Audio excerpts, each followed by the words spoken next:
नमस्कार साथियों, आप सब कैसे हैं? आशा करता हूँ कि आप सब सुखी होंगे, स्वस्थ होंगे, मस्त होंगे। जैसा कि मित्रों, आप वीडियो के टाइटल को देख करके समझ ही गए होंगे कि आज हम किस विषय पर चर्चा करने जा रहे हैं। मित्रों, आज हम इस विषय पर चर्चा कर रहे हैं कि भगवान राम ने सीता की खोज करने के लिए जब वानर सेना को भेजा था तो अंगूठी हनुमान जी को ही क्यों दी?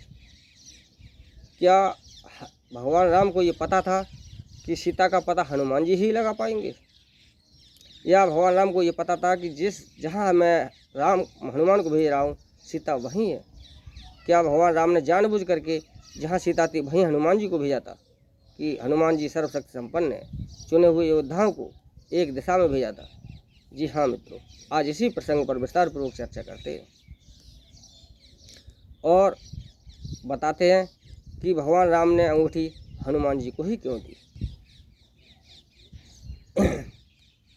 तो मित्रों, जब रावण बलपूर्वक सीता का अपहरण करके लंका को ले गया था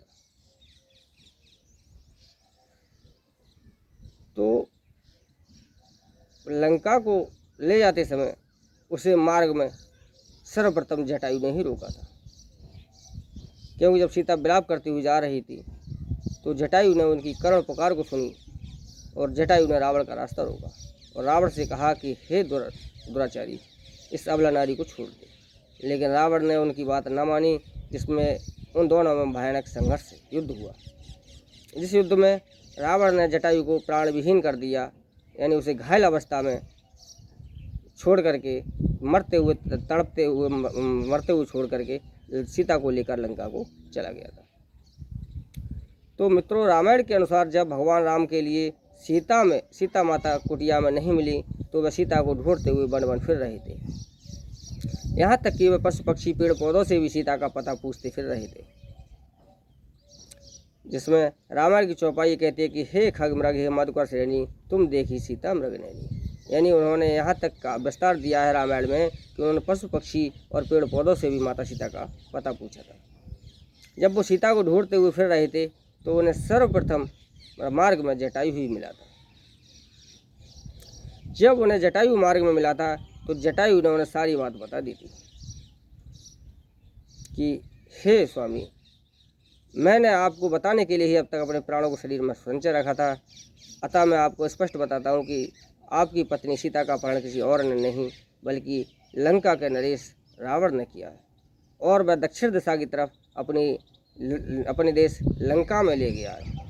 उसी ने मेरी दुर्दशा की है, क्योंकि मैंने उसके चुंगल से सीता को छुड़ाने का प्रयत्न किया था। तो जटायु के मरने के बाद भगवान राम ने सीता की खोज के लिए जब वो आगे बढ़ते हैं तो उन्होंने कहीं भी किसी से ये नहीं पूछा था कि मुझे सीता का पता बता दो, वो रावण का पता बता दो, क्योंकि रामचंद्र भगवान खुद जानते थे कि रावण कितना परम शक्तिशाली है। वो उस समय रावण से युद्ध करने में सक्षम नहीं थे, इसलिए वो अपनी शक्ति को भी जुटा रहे थे और सीता का पता ही पूछ रहे थे कि सीता का पता बता दो। उन्होंने उसके पश्चात सबरी के आश्रम गए थे, जहाँ सबरी ने उन्हें बाली और सुग्रीव के बारे में बताया था। तो भगवान राम ने बाली से मित्रता न करके सुग्रीव से मित्रता की। इसमें भी एक रहस्य था मित्रों। यदि बाली से मित्रता इसलिए नहीं की कि बाली इससे पूर्व रावण का भी मित्र था, हो सकता है राजनीति के अनुसार वह अपने मित्र का साथ दे, हमारा साथ न दे। दूसरी बात यह थी कि यदि वो साथ भी देता तो वो सीता को बिना युद्ध किए ही रावण के यहाँ से ला सकता था, क्योंकि वह परम शक्तिशाली था, जिसका श्रेय सीधा सीधा सिर्फ बाली को जाता, भगवान राम को कोई श्रेय नहीं मिलता। इसलिए लोग कहते कि रघुवंशियों ने बाली की शरण ली और बाली ने उन्हें सीता ला करके दी। वह रावण से युद्ध करने में सक्षम नहीं थे, रावण से डर गए थे, इसलिए वह बाली की शरण में गए, इसलिए उन्होंने बाली से मदद नहीं मांगी। और रही बात सुग्रीव से मदद मांगने की, तो सुग्रीव और रामचंद्र भगवान दोनों ही एक मर्ज के मरीज थे। दोनों ही नारी दुख से दुखी और दोनों ही राज्य से दुख से दुखी थे, इसलिए दोनों की मित्रता स्थापित होना स्वाभाविक था।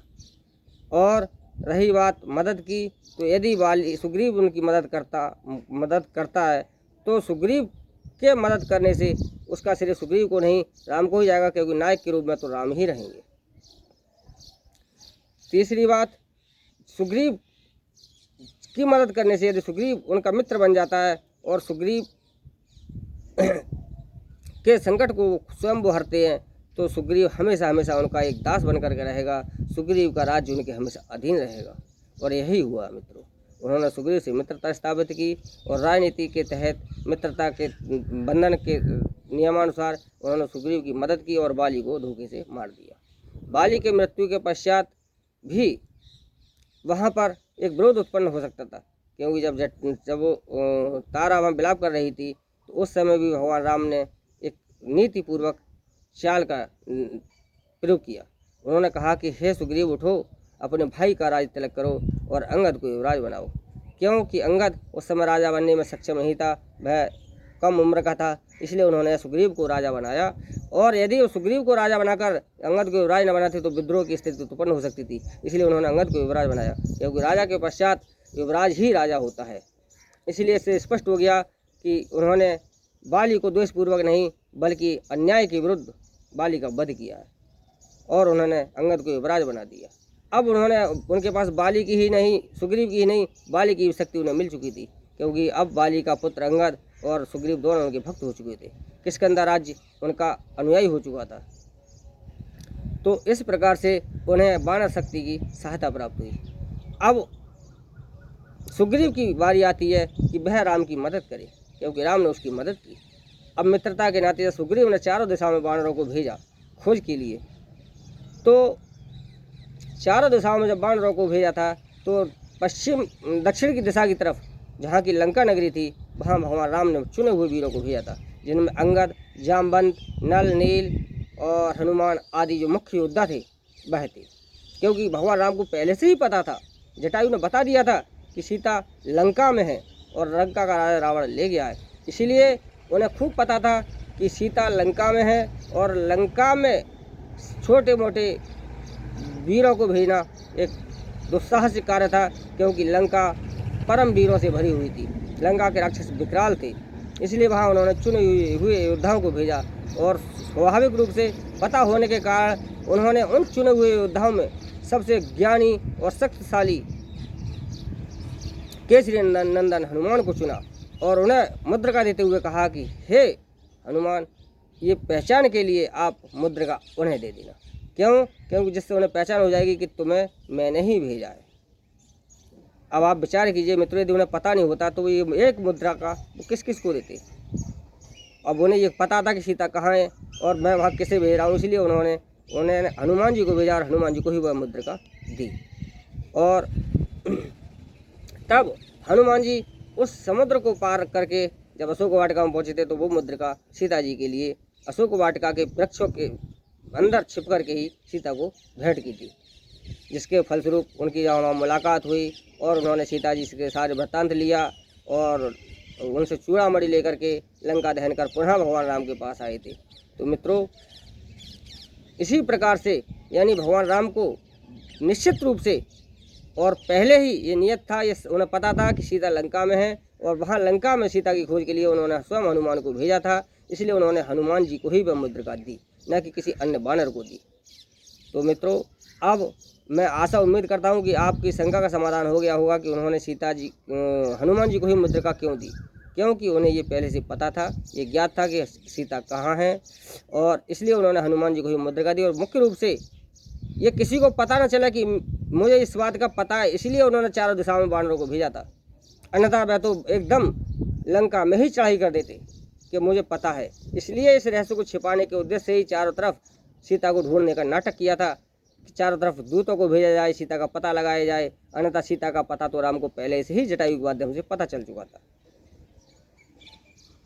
और एक रहस्यमय नाटक करते हुए उन्होंने स्वयं हनुमान को दक्षिण दिशा में लंका नगरी में खास कर भेजा और उन्हें मुद्रिका दी कि जाओ आप सीता को भेंट करना और ये मेरे बारे में उन्हें सारी बातें बताना। तो मित्रों, मैं आशा और उम्मीद करता हूँ कि आपको मेरे द्वारा ये दी गई जानकारी समझ में आ गई होगी